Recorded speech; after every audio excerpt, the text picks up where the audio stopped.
அடடா, பாவக்காய் பச்சை கலர்ல பார்த்தோமே, இது என்னடா புதுசா இருக்கு அப்படின்னு நினைக்கிறீங்களா? ஆமாங்க, பாவக்காய் பழுத்துருச்சுன்னா இப்படிதான் மஞ்சள் கலர்ல இருக்கும். பொதுவாகவே பாவக்காவை சீட் சோப் பண்ணதுலேருந்து கிட்டத்தட்ட 60 நாளில் ஃப்ளவர் வைக்க ஆரம்பிச்சிருங்க.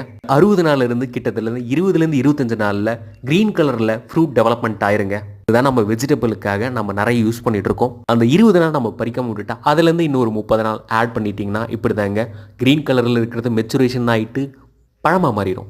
சரிடா, இந்த பாவக்காய் காயாக இருக்கிறது மட்டும் தான் சாப்பிட முடியுமான்னு கேட்குறீங்களா? கிடையாது, பழமாகவும் சாப்பிட்லாம். பட் நம்ம இந்தியன்ஸ் பொறுத்த வரைக்கும் காயாக தாங்க சாப்பிட விரும்புவாங்க. ஆஃப் கண்ட்ரிஸ் பழத்து மேலே இருக்கக்கூடிய அந்த ரெட் கலர் ஃப்ளஷை ஃப்ரூட் ஜூஸாகவும் ஃப்ரூட் மில்க் ஷேக்காகவும் குடிச்சிருக்காங்க. இது குடிச்சதால கண்டிப்பாக அவங்களுக்கு எதனா பிரச்சனை வந்துச்சுன்னு நினைக்கிறீங்களா? கண்டிப்பாக கிடையாது. டேஸ்ட் எப்படி இருக்குன்னு தெரியுமா? சீத்தா பழத்தையும் மஸ்கு மலனையும் பாலையும் சேர்த்த மாதிரி ஒரு டேஸ்ட். ஓரளவுக்கு அந்த சீடு மேல இருக்க ஃப்ளஷ் மட்டும் சாப்பிடலாங்க. தப்பி தவறி அந்த ஃப்ளஷுக்குள்ள இருக்க சீடை மட்டும் கடிச்சிடாதீங்க. நீங்க அதை கடிச்சிட்டீங்கன்னா கண்டிப்பா உங்களுக்கு வாந்தி தான்.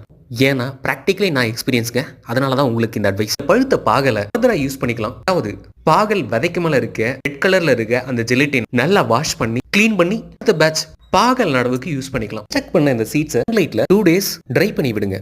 அதுக்கு மேல சாம்பலை தூவி விடுங்க. 6 மாசம் வரைக்கும் சீடோட வயபிலிட்டி இருக்கு.